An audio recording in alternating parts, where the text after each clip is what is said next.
Welcome back, everyone. Thank you so much for being here. Thank you for joining. And a special thank you to every single one of you who has become a subscriber on Substack, Patreon, here on YouTube, or who has otherwise supported my work. I appreciate every single one of you. Argentina is on the edge. In recent weeks, the South American country has found itself on the verge of financial and political collapse again.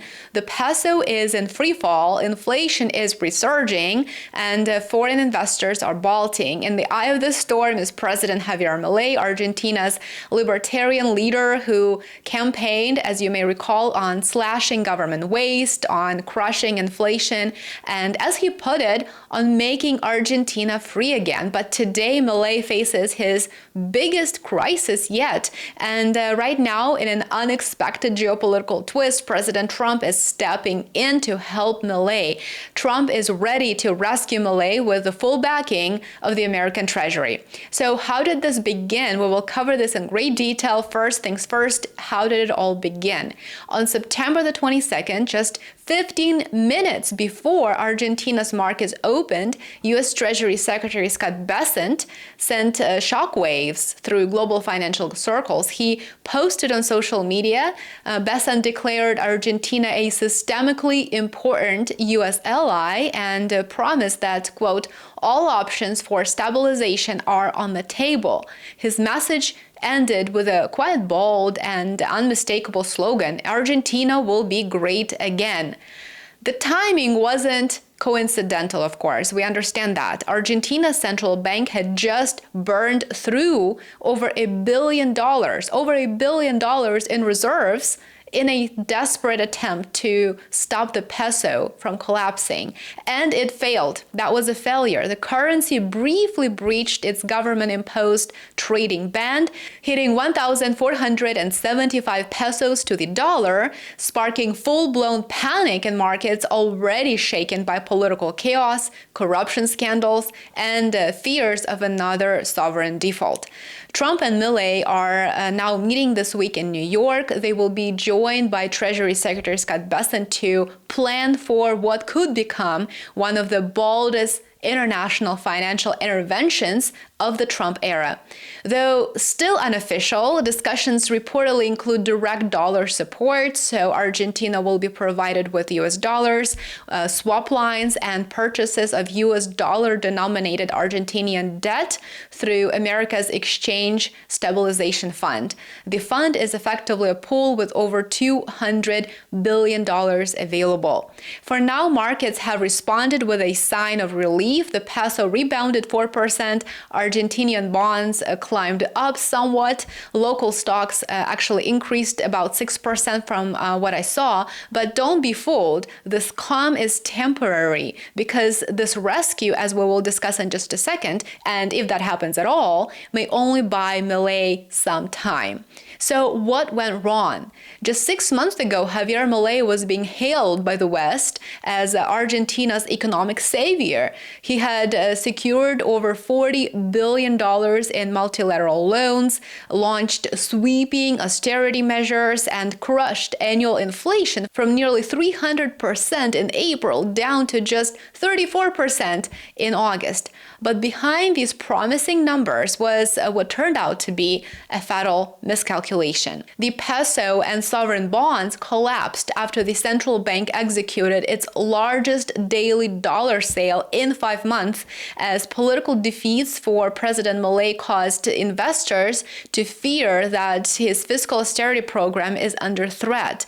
Pressure mounted on the peso as institutional investors rushed to dollarize their holdings, forcing the central bank to sell $379 million to meet demand. It was the bank's biggest single-day intervention since April of this year, just before currency controls were eased. In his obsession with destroying inflation, Milei kept the peso too strong, artificially defended through interventions, through central bank interventions, that is, interest rate hikes and central bank sales.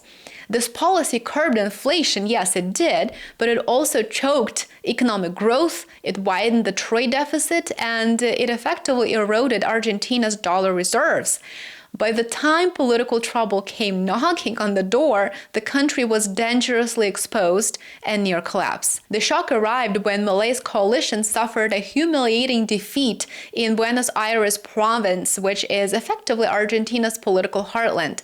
The message was very clear: the public was losing patience. Milei's sister, also his chief of staff by the way, was then implicated in a corruption scandal. His alliances in Congress unraveled, and as confidence collapsed, so did the peso. In desperation, Milei tried everything he could. He scrapped export taxes to entice farmers to release hoarded crops. He called for national unity. That's the typical move. He deployed dwindling dollar reserves to prop up the exchange rate, but it wasn't enough. It just wasn't going to do much. Investors saw through the smoke, and so he turned to Washington. He had no other way out. Now, Milei is gambling on the power of U.S. financial support, not just to defend the peso, but to defend his presidency. For Milei, there's no doubt that this is the moment when literally everything is at stake. Besant's proposed toolkit includes swap lines and direct purchases from Argentina's government, but analysts warn that unless Milei reforms his currency regime and restores investor confidence, which will be extremely difficult for him to do at this point, no amount of American dollars will be enough to save him. There's also a political risk that Trump can solve. In October, in just several weeks, Argentina will hold midterm elections, and the libertarian president's control over Congress is hanging by a thread. His opponents, mainly the left-wing Peronists, of course, have already overturned one of his spending vetoes and are pushing through more. Without a stronger mandate, Milei's reform agenda will stall, and if he loses again, markets could spiral. But that is not all. There's more bad news for Milei. Beyond 2025 looms a bigger threat: the potential return of Axel Kicillof, who is a Peronist firebrand, I would say, and economic populist who gained political momentum after Milei's collapse in Buenos Aires. Investors fear a return to Argentina's old economic playbook, which includes capital controls, spending binges, and debt defaults.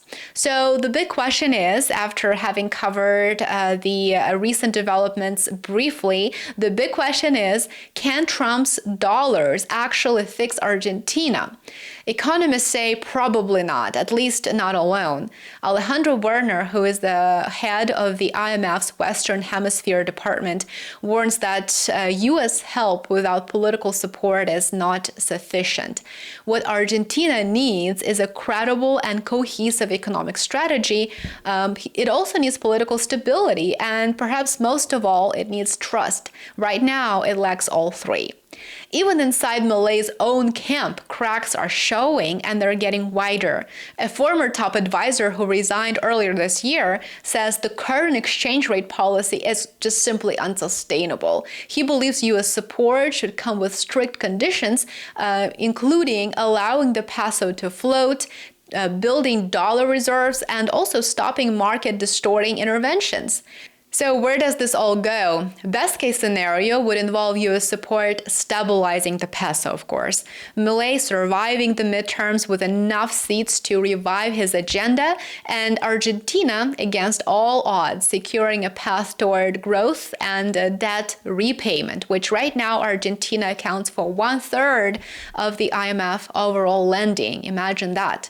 But there is also the worst case scenario, and likely this is a more realistic playbook. The peso could crash, the central bank could run out of reserves, Milei may lose control of Congress, and the Peronists return with vengeance.